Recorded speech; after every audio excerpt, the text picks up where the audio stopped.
இந்த முறையாவது ஒன்றியத்தில் இருந்து வந்திருக்கக்கூடிய ஆய்வுக்குழு அவர்களுடைய பரிந்துரையின்படி ஒன்றிய அரசு நாம் கேட்கக்கூடிய நிவாரணத் தொகையை வழங்க வேண்டும் என்று கோரிக்கை வைக்கிறேன்.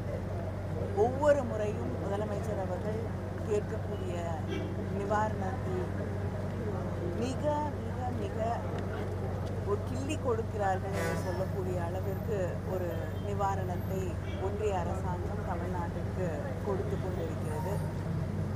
இங்கே பாதிக்கப்பட்ட மக்களுக்கு அது எந்த வகையிலும் பயன்பெறாத அளவிற்கு, முக்கியமாக விவசாயிகளுடைய துன்பத்தை எல்லாம் கணக்கில் எடுத்துக்கொள்ளாத ஒரு வகையிலே அவர்கள் நிவாரணத்தை வழங்கி கொண்டிருக்கிறார்கள். மக்களுக்கு உண்மையிலேயே உதவி செய்யக்கூடிய எண்ணத்தோடு நிவாரணம் வழங்கப்படும். பீகார் எலெக்ஷன் 33,000 கோடி. பீகார் எலெக்ஷன் வாடி பொறுத்திருந்து பார்ப்போம். ஜனநாயகம் வெல்ல வேண்டும் என்பதுதான் அத்தனை எதிர்பார்ப்பு.